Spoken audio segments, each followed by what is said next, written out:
Bonsoir à toutes et à tous, ravi de vous retrouver sur le plateau de 85 chrono pour l'émission du jeudi. Et on commence bien sûr en cette nouvelle année par vous souhaiter tous nos meilleurs vœux pour cette année 2024 qui va être riche sportivement, avec bien sûr les Jeux Olympiques, les Jeux Paralympiques et le Vendée Globe qui partira le 10 novembre des Sables d'Olonne. Comme chaque jeudi, on retrouve bien sûr sur le plateau Alexandre Le Naour. Bonsoir Alexandre. Bonsoir Aurélien, bonne année aussi. Et bonne année également. Et nos premiers invités de cette année 2024 nous viennent du club de handball de Pouzauges, le Pouzauges Vendée Handball, avec l'entraîneur de l'équipe de National 1 masculine, Steve Berger. Bonsoir Steve. Bonsoir, tous mes meilleurs vœux. Et meilleurs vœux également. Et à vos côtés, le capitaine de l'équipe, Aurélien Brault. Bonsoir Aurélien. Bonsoir et bonne année à vous. Bonne année aussi. Une année qu'on va souhaiter forcément meilleure au PVHB. On va revenir sur cette première partie de saison, un peu plus de la moitié, puisque vous avez déjà débuté les matchs retour.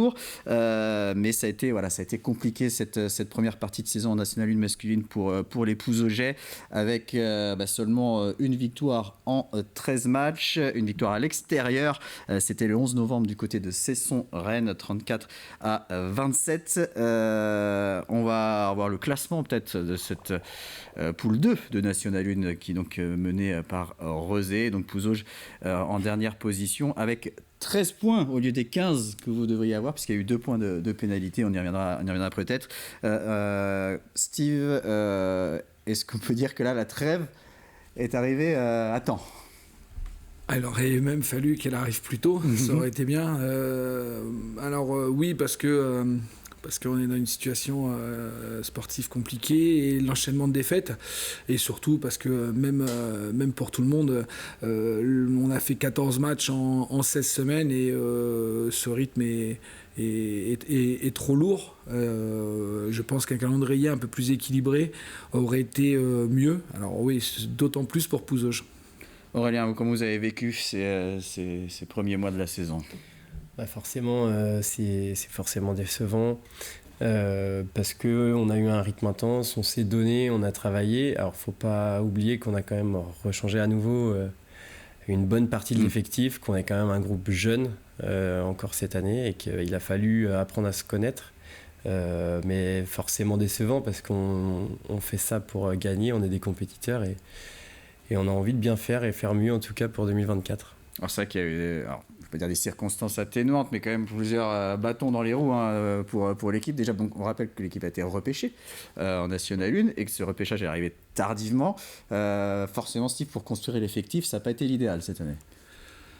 On savait qu'en 2 ans, on devait renouveler une très très grande partie de l'effectif. Donc il y a eu la première étape l'an dernier, deuxième étape cette année, et l'équipe a été complètement refaite, mais avec essentiellement que des jeunes joueurs.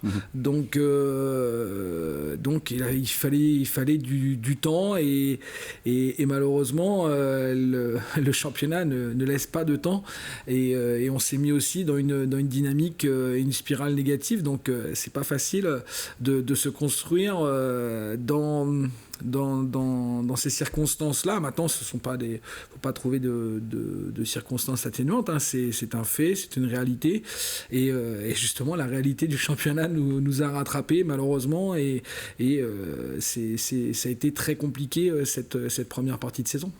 Globalement, Aurélien, sur l'ensemble des matchs, qu'est-ce qui a souvent manqué au PVHB pour glaner plus de points ?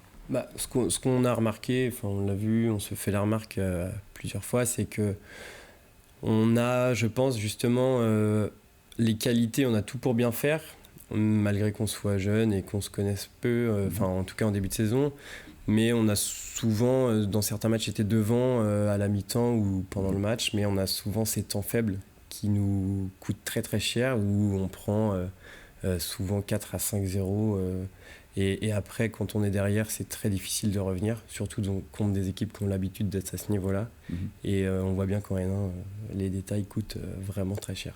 Alors comment le coach analyse ça, ces trous d'air, ce manque de régularité du début à la fin ? C'est un changement aurélien. On a beaucoup échangé avec les joueurs, essayer de comprendre le pourquoi du comment. Oui, je pense que ce qui nous tue et nous coûte les matchs depuis le début de saison, ce sont nos temps faibles. On a des temps forts qui sont ce qu'ils sont, mais qui sont pas si mal.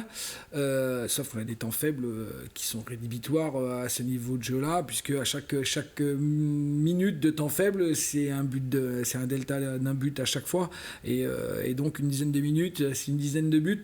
Et le problème, pour le résoudre, c'est que nos temps faibles ne sont pas au même moment dans les matchs, d'un match sur l'autre. Ils ne sont pas spécialement avec les mêmes joueurs, pas dans les mêmes circonstances. Donc le trait d'union, c'est le problème de nos temps faibles. Mais on n'a pas trouvé un trait d'union, un point commun à chaque rencontre, parce que c'est pas au même moment, c'est pas les mêmes circonstances, et voilà, donc c'est difficile. Je pense que c'est si on va un petit peu plus loin, c'est un manque d'expérience de ce niveau-là individuel, puisque l'équipe est jeune et avec des jeunes joueurs qui ne connaissaient pas tous ou ne maîtrisaient pas tous le niveau de N1. Et premièrement, et aussi un manque d'expérience collective, puisque le collectif étant jeune et nouveau, il manquait aussi cette expérience commune à toute l'équipe. Donc faut qu'on arrive à progresser sur la phase retour là-dessus. Alors, on va continuer on va parler justement de cette phase retour dans quelques instants, voir quels sont encore les espoirs Pouzauget pour se maintenir en N1. Mais Alexandre, on va revenir un peu en arrière sur cette année 2023 qui s'est achevée il y a quelques jours avec une rétrospective. Exactement, puisque 2023 fut riche en émotions sportives, vous le savez, en Vendée et pour les sportifs vendéens, des exploits en solitaire, autour du monde, des titres mondiaux, des accessions, mais aussi quelques rendez-vous manqués parfois. Alors je vous propose de revenir en images sur quelques-uns de ces moments forts qui auront marqué l'année 2023.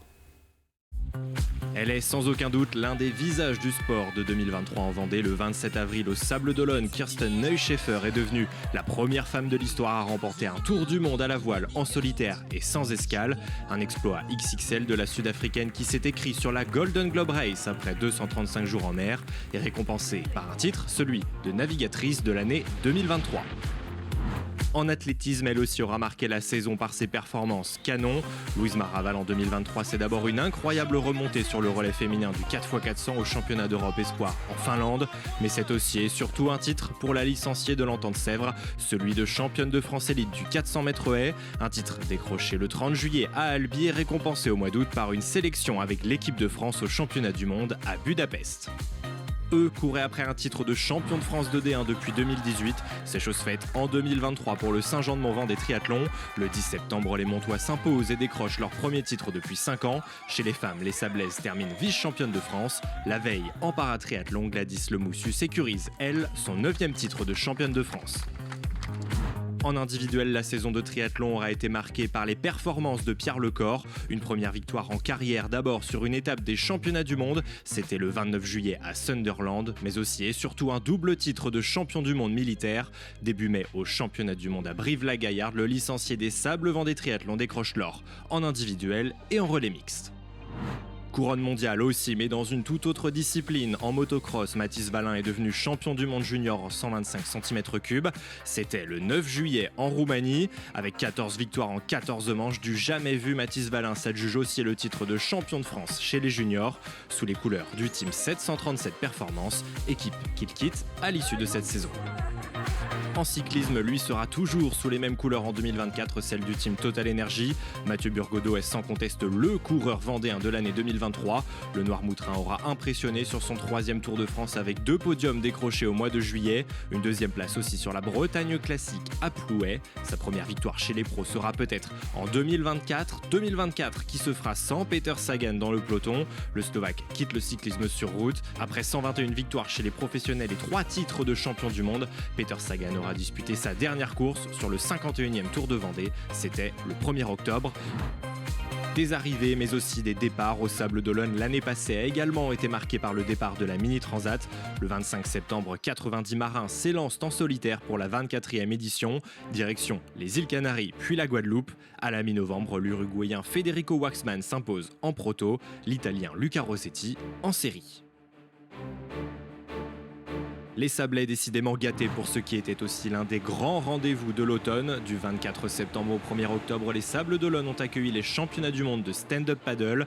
À Tanchette, les champions du monde Benoît Carpentier et Justine Dupont se hissent en finale du subsurfing. Le Breton s'offre le bronze et Justine Dupont échoue, elle, au pied du podium. En football, eux seront montés sur la plus haute des marches. Après une saison pleine, La Roche-Vendée Football valide sa montée en National 2. Engagés en N3, les hommes de Frédéric Reculot décrochent leur ticket à l'échelon supérieur le 3 juin 2023. Et ce, après un succès 4-1 face aux voisins de l'ESO, pour sa part relégué en Régional 1. Le championnat de Régional 1 d'où est d'ailleurs venue l'une des plus grosses surprises de la saison 2023. Le 8 janvier, la Châtaignerée s'offre le plus beau parcours de son histoire en Coupe de France avec une affiche de prestige face au FC Lorient, club de Ligue 1. 5 divisions d'écart entre les Morbihanais et les hommes de Charles Devineau qui s'inclineront finalement 6-0 dans une rencontre délocalisée au stade Henri Desgranges à La Roche-sur-Yon. En rugby, ce même stade Henri Desgranges aura été le témoin d'une autre saison canon. Des effusions de joie le 21 mai, symbole de la saison flamboyante du FC Lyonnais Rugby. Les Rouges et Blancs de Jérémy Luçon décrochent leur ticket pour la Fédérale 2 face à Romans-sur-Isère en 16e de finale retour du championnat de Fédérale 3. Le FCY parfait son retard d'un point et signe une victoire nette, 43-17 et file en Fédérale 2. À quelques kilomètres de là, aux Herbiers, le VHF ne sera pas passé loin de connaître lui aussi une fin de saison en apothéose. Au coude à coude avec les Lyonnais de Gaulle FC pour s'offrir un billet en national, les Herbretais s'inclinent finalement 3-1 au stade Massabielle face à leurs concurrents directs lors de l'avant-dernière journée de National 2. C'était le samedi 27 mai 2023, une défaite qui privera finalement les hommes de Laurent David d'une accession en national. En terre lyonnaise, cette fois le destin aura souri au Ogli. Engagés dans le carré final de la Division 3, les Lyonnais visaient cette montée qui leur avait échappé de peu en 2022. Mission accomplie pour les Aigles après 2 succès face à Dijon puis Damary-Lélis. Le groupe de Jura Joselka s'offre même le titre, le premier de l'histoire du club et ce après sa victoire en finale face à Lyon, 3-1 le 8 mai 2023. Autre trophée soulevé cette année, celui du 10e Open de Vendée début octobre. Une 10e édition qui aura souri au Tchèque Thomas Marac, alors 96e joueur mondial. Le Vendée-Espace retiendra aussi la venue de plusieurs têtes d'affiche ainsi que le très beau parcours du local de l'étape Lucas Poulain. Le Nazérien invité sur le tournoi se hisse jusqu'aux demi-finales du tournoi Challenger. Un mois plus tard, le futsal français aura aussi vécu une semaine historique. Mercredi 8 novembre, au pôle sportif Maxime Bossis de Montaigu, l'équipe de France féminine de futsal dispute le 2e match de sa jeune histoire au lendemain de sa première rencontre inaugurale. Un second rendez-vous amical face à la Finlande, achevé par une défaite 2-1. La première victoire des joueuses de Pierre-Étienne Demillier devra encore attendre un peu. Une autre défaite reste d'ailleurs comme l'une des images marquantes de l'année sportive écoulée. En MMA à Las Vegas le 5 mars, le Lyonnais Cyril Gane affronte John Jones pour la ceinture des poids lourds UFC. 2 minutes et 4 secondes auront suffi à l'Américain pour soumettre bon gamin. Cyril Gane aura tout de même lavé l'affront devant son public en septembre. À l'occasion de l'UFC Paris, le Vendéen s'impose sans trembler face au Moldave Sergei Spivak au 2e round. Et une rétro que vous pouvez revoir en intégralité sur le site internet, bien sûr, de TV Vendée, tvvendée.fr.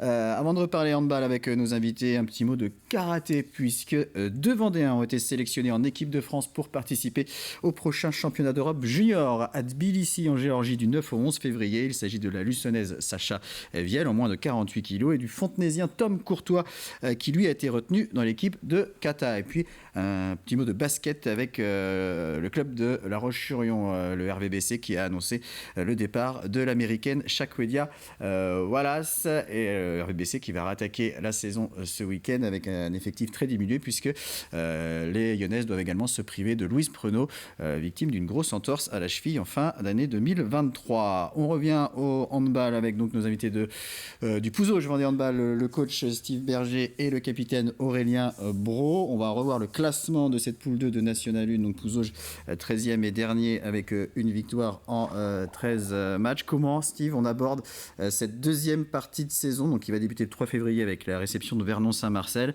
Est-ce que, voilà, vous allez me dire oui, mais comment on fait pour y croire encore à ce maintien, sachant qu'on va peut-être en parler, on ne sait pas exactement combien il y aura de descentes, ça c'est particulier aussi. Oui, alors déjà, on n'a pas les règles du jeu pour exactement savoir combien d'équipes vont descendre en fin de saison. Donc maintenant, je pense qu'avec avec 2 équipes derrière nous, ça devrait suffire. Maintenant, ils sont les 2 équipes devant nous sont à 6 et 8 points. Comment y croire ? Si on n'y croit pas, ça sert à rien qu'on mette les baskets demain soir, parce qu'on reprend demain. Maintenant, c'est un challenge, c'est un gros challenge. L'année dernière, on avait su le relever. Il était peut-être un petit peu moins compliqué. Maintenant, il reste 11 matchs, donc 22 points. Donc 22 points, c'est jouable. C'est jouable 8 points, 22 points.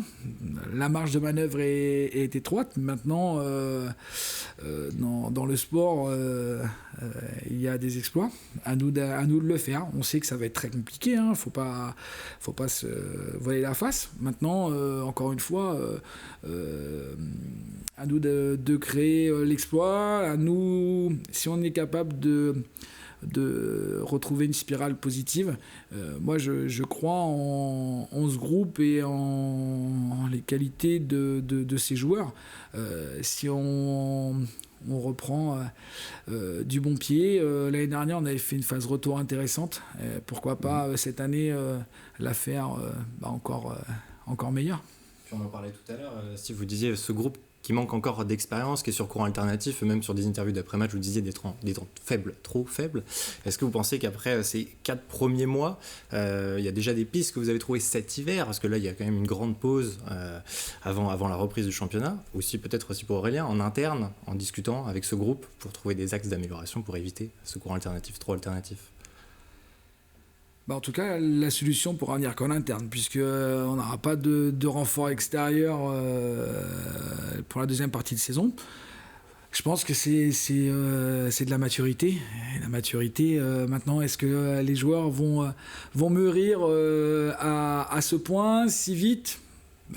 Pourquoi pas ? Encore une fois, ça va pas être aisé, ça va pas être facile.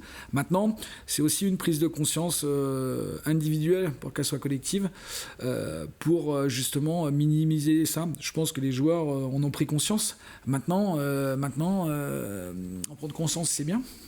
Maintenant, il va falloir le maîtriser sur le terrain, et c'est là où on va voir ça dans les semaines qui arrivent. Alors Aurélien, sur quoi le groupe peut s'appuyer pour réussir ?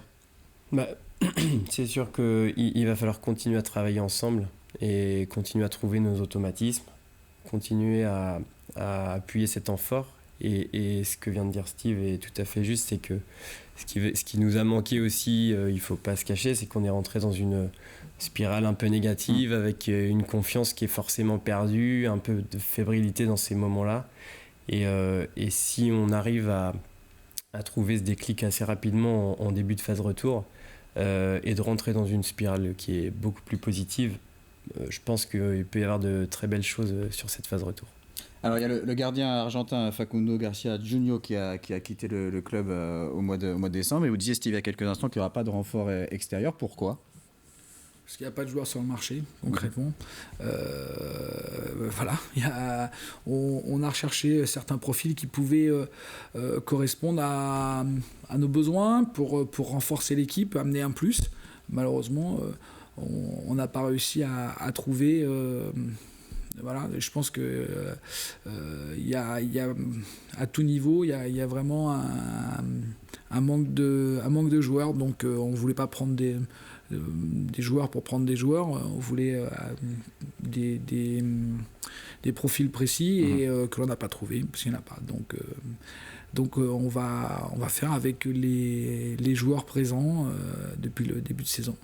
Et donc avec les joueurs présents pour cette reprise le 3 février à la Salle de l'Étoile face à Vernon-Saint-Marcel. Alors la saison reprend pour certains sports ce week-end, Alexandre, donc c'est reparti pour l'agenda qui, encore assez peu garni en ce début janvier. C'est ça, mais les rendez-vous commencent à revenir effectivement dans cet agenda. Et premier rendez-vous de 2024, ce sera en Coupe de France avec les 32e de finale de la compétition. Et ça commence dès demain, vendredi soir à 18h sur sa pelouse. Châlons a rendez-vous face aux Aveyronnais de Rodez, pensionnaires de Ligue 2. 3 divisions d'écart donc entre les deux formations. Et puis le lendemain, dans l'autre affiche vendéenne de ces 32e, une seule classe d'écart pour les Herbiers qui reçoivent Châteauroux, club de national. Début de la rencontre à 18h samedi soir au stade Massabielle. Même jour, même heure, samedi soir en N3, reprise du championnat là aussi avec les matchs en retard de la 7e journée. Fontenay-le-Comte reçoit Saint-Philbert, les Sables FCOC affronteront eux la réserve des Chamois-Niortais. En déplacement, le dauphin du Vendée Poiret Foot ira à Choret. Autre rendez-vous à l'extérieur, cette fois en basket, vous en parliez Aurélien, retour sur les parquets de LFB pour la Roche Vendée Basket, 12e journée. Les Tigresses se rendent et bien sûr le parquet des championnes de France en titre de Lyon. Asvel, ce sera dimanche à 16h30. On notera aussi le déplacement des espoirs du RVBC à Trégueux en N2 féminine samedi après-midi. En National 2 masculine à présent, place à la dernière journée de la phase aller samedi soir pour le Saint-Georges-Montaigu Vendée Basket. Les Georgeois accueillent Rezé, coup d'envoi à 20h à la salle de sport de Montaigu-Vendée. Un cran plus bas en National 3 masculine, ultime journée de la phase aller là aussi pour plusieurs équipes vendéennes. À domicile samedi soir 20h, Luçon Saint-Gemme recevra Saint-Rogatien. Salertaine affronte la réserve de Vitré, une 13e journée où l'entente des clubs lyonnais et l'entente de Châlons-Riévis se déplaceront respectivement à Orléans et Équeurdreville. Ultime rendez-vous basket, c'est en N3 féminine, 12e journée, 2 affiches en Vendée. La première, c'est dimanche à 15h30, Chantenay-Saint-Germain accueille Saran. Le smash sera lui opposé à Rennes à 16h. Riévis sera à l'extérieur sur le parquet d'Olivet dimanche après-midi. Week-end de Coupe de France en foot, on l'a dit, mais aussi en ring hockey avec les 8e de finale allée de la compétition. À l'Angèle-Miard, les Lyonnais de la Vendéenne reçoivent Villejuif, qu'on envoie à 20h30 samedi soir. Le Poiré Roller sera lui en déplacement à Roubaix pour ce match aller des 8e de la Coupe de France. Sur la patinoire du complexe Arago, toujours à La Roche-sur-Yon, reprise de la D2 de hockey sur glace affiche entre le Hogli et Reims pour la 12e journée du championnat. Ce sera ce samedi soir à 18h30. Et puis enfin, l'épilogue de vos rendez-vous du week-end avec de l'athlétisme. Dimanche, Saint-Laurent-sur-Sèvre accueille les championnats départementaux de cross. Et vous en parliez Alexandre, le week-end va être marqué par les 32e de finale de la Coupe de France de football, avec notamment Châlons, 11e de son groupe en National 3, qui va recevoir l'équipe de Rodez, 9e de Ligue 2. Ce sera donc ce vendredi soir à 18h au stade Jean Léveillé. Les Chalandais qui ont évidemment bien préparé cet événement, un rendez-vous historique pour le club qui n'a jamais atteint ce stade de la compétition et qui va donc jouer face à une formation qui évolue 3 divisions au-dessus. Notre journaliste Mathis Pires s'est rendu à l'un des entraînements cette semaine et on va écouter l'entraîneur Nicolas Lemétayer ainsi que le gardien de but Étienne Métro. Que ce soit sur le terrain, que ce soit au penalty, le plus important c'est la performance, la victoire. Moi c'est ce que je cherche, même si ça peut paraître difficile, mais on joue des matchs de foot pour les gagner, donc celui-là fait pas exception. Faut prendre ça comme une fête, faut pas trembler, il faut pas être tétanisé par l'événement, au contraire, c'est l'occasion de se montrer, l'occasion de faire un beau match. On avait donné un programme individuel aux joueurs, donc ils l'ont respecté, comme je leur ai dit, je les félicite par rapport à ça. Effectivement, il va falloir nous qu'on élève notre niveau de jeu, c'est ce qu'on a tenté de faire sur cette période de trêve. C'est ce qu'on va peaufiner avant vendredi pour arriver avec les idées claires. J'ai pris aussi quelques informations via les entraîneurs qui les ont joués, donc effectivement on a compté sur cette équipe-là, on connaît leur qualité. Il y a énormément de qualité dans cet effectif. Donc, on va essayer de réduire cette part d'incertitude. Voilà, donc 18h ce vendredi, Châlons face à Rodez. C'est l'heure de passer à l'entretien de 85 chrono. Entretien que vous avez réalisé, Alexandre, avec le président du comité départemental olympique et sportif. Oui, puisque 2024, c'est l'année olympique, bien entendu, et c'est un peu le monsieur Jeux Olympiques, Jean-Philippe Guignard, président du CDOS, vous allez l'entendre, il évoque les chances de médailles côté vendéen, et puis aussi le passage de la flamme olympique, entre autres le 4 juin prochain. Bonjour Jean-Philippe Guignard. Bonjour. Merci de nous accueillir ici. On est à la Maison des Sports de La Roche-sur-Yon pour ce premier entretien de l'année 2024, une année qui va être marquée, comme chacun le sait, par les Jeux de Paris. Les Jeux Olympiques commenceront dans un peu plus de 200 jours, maintenant le 26 juillet prochain. On le sait, la Vendée malheureusement n'accueillera pas d'épreuves ni olympiques ni paralympiques durant ces Jeux. En revanche, notre département va être une base arrière pour plusieurs délégations. 25 sites du département sont ce qu'on appelle des centres de préparation aux Jeux pour que les athlètes puissent venir s'entraîner en amont des épreuves. Alors, Jean-Philippe Guignard, est-ce que l'on sait à l'heure actuelle quelles délégations seront présentes en Vendée, françaises et puis peut-être étrangères ? Alors, au niveau des délégations françaises, on aura l'équipe de France de marathon qui s'entraîne depuis déjà quelques années à Saint-Jean-de-Mont et qui a choisi cette base comme base arrière pour son entraînement. avec les installations de la ville de Saint-Jean-de-Mont, la forêt, les dunes, la nouvelle piste d'athlétisme et la thalassothérapie. Tout près de Saint-Jean-de-Mont, nous aurons aussi quelques cavaliers qui seront au Haras des Prennes avec Rodolphe Scherer, qui entraîne l'équipe allemande de concours complet. Et quelques cavaliers seront présents au Haras des Prennes pour pouvoir préparer les Jeux. Ensuite, nous aurons l'équipe de France de basket féminine, vice-championne olympique, que nous aurons en stage au mois de fin juin, début juillet à La Roche-sur-Yon. Et ce sera pour nous l'occasion de voir aussi de beaux matchs de basket au Vendée Space. Nous avons failli avoir l'équipe de France masculine de volley, qui aurait pu venir aussi à La Roche-sur-Yon, au Vendée Space, mais qui a choisi une autre base arrière, pas très loin de chez nous. Mais nous espérons quand même peut-être avoir un match de préparation au Vendée Space, puisque c'est aussi le souhait du président de la Fédération française de volley. Alors on a parlé des installations, mais les Jeux Olympiques sont bien sûr des athlètes, et plusieurs Vendéens espèrent bien décrocher leur ticket pour les Jeux de Paris et performer cet été. Alors à Tokyo, en 2021, ils étaient 9 sportifs du team Sport Vendée à s'aligner aux Jeux Olympiques. L'an dernier, sur le plateau de 85 chrono, lorsque vous étiez venu, vous aviez indiqué cet objectif de 8 athlètes vendéens aux Jeux Olympiques. Où en est-on actuellement de cet objectif ? Quand je dis 8 athlètes vendéens, effectivement, ce sont 8 athlètes licenciés dans des clubs vendéens. Il y avait effectivement 9 Vendéens qui étaient présents à Tokyo, mais tous n'étaient pas licenciés dans des clubs vendéens. Mais pour le Team Sport Vendée, nous pouvons espérer pour les Jeux de Paris entre 8 et 10 sportifs qualifiés, licenciés dans des clubs vendéens. Alors dans quelle discipline est-ce qu'on va pouvoir les retrouver, ces sportifs vendéens ? On a une petite idée. Le triathlon est la discipline reine actuellement en Vendée. On aura certainement des athlètes de triathlon. Si je vous cite des noms comme Pierre Lecor, Léo Bergère, Gladys Lemoussu, j'ai bon espoir que ces 3 athlètes-là y soient pour le triathlon. Il pourrait y avoir un boxeur, un des frères Gros, en boxe. Il pourrait y avoir aussi, j'espère, Anaëlle Roulet en natation paralympique, qui serait la fin de sa carrière, puisqu'elle a dit qu'elle mettrait un terme après Paris, et ce serait une formidable carrière, puisque ce serait ses 4e Jeux olympiques de suite. On n'a jamais eu ça en Vendée, quoi. On le saura en tout cas dans les prochains mois pour savoir si tous ces athlètes-là sont qualifiés. Alors Jean-Philippe Guignard, si on parle maintenant de calendrier, si je vous évoque la date du 4 juin 2024, elle est évidemment familière pour vous ? Je l'ai coché sur mon agenda, ça c'est sûr. Tout le monde rêve de la flamme. Beaucoup me parlent du passage de la flamme à l'occasion des Jeux d'Albertville en 92. Tout le monde me dit que c'était des souvenirs extraordinaires. Il va y avoir 7 sites en Vendée qui ont été choisis par le COJO Paris 2024 et par le conseil départemental. 3 sites iconiques et puis 4 villes. Départ notamment du passage du Goire, Île de Sable d'Olonne, passage par le Puy du Fou. Tout à fait. Et je suis persuadé que à l'occasion de chaque passage de la flamme sur ces 7 sites, ça va être une fête formidable parce que tout le monde veut voir cette flamme. Chaque porteur ne fera que 200 mètres avec la flamme, mais la porter pendant 200 mètres, c'est vraiment un honneur et ce sera quelque chose, un souvenir que chaque porteur se souviendra toute sa vie. C'est ça, ils seront une centaine à peu près à se relayer. Il y aura 100 relayeurs au niveau de la Vendée. Un certain nombre ont été choisis par le conseil départemental. On les connaît donc déjà, certains d'entre eux ? Non, je ne connais pas les noms et c'est pas la peine de demander. Vraiment, je ne les connais pas. 4 porteurs qui ont aussi été choisis par la ville des Sables d'Olonne. Un certain nombre de porteurs ont aussi été désignés par le mouvement sportif lui-même. Il y a un Vendéen qui portera la flamme, ça je peux vous l'annoncer. Il y a un Vendéen qui portera la flamme.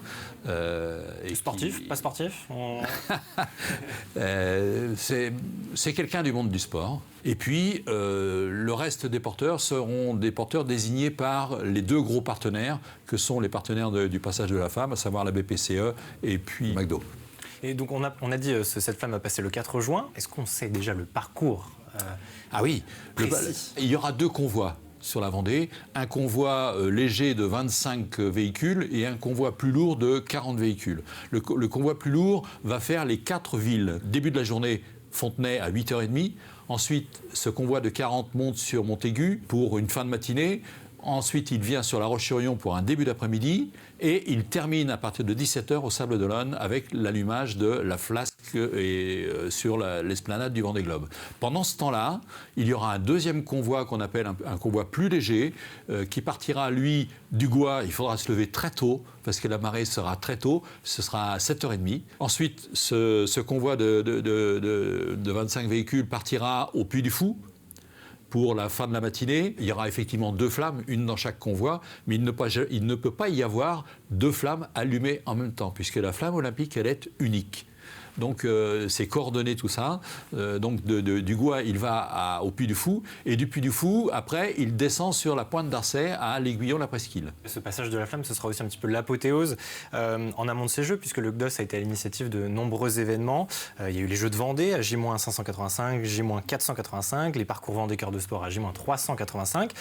Et le 23 janvier prochain, nous serons à J-185. Qu'est-ce qui est prévu pour cette fin du mois de janvier ? Alors, pour cette fin du mois de janvier, nous allons proclamer les résultats d'un concours qu'on a lancé début septembre, un concours de photos, où on a invité tous les amoureux de sport à venir déposer des photos sur 4 thèmes qu'on leur avait proposés. Femmes et sport, sport et inclusion, sport et fair play, et puis sport et dépassement de soi. Et on a reçu énormément de photos.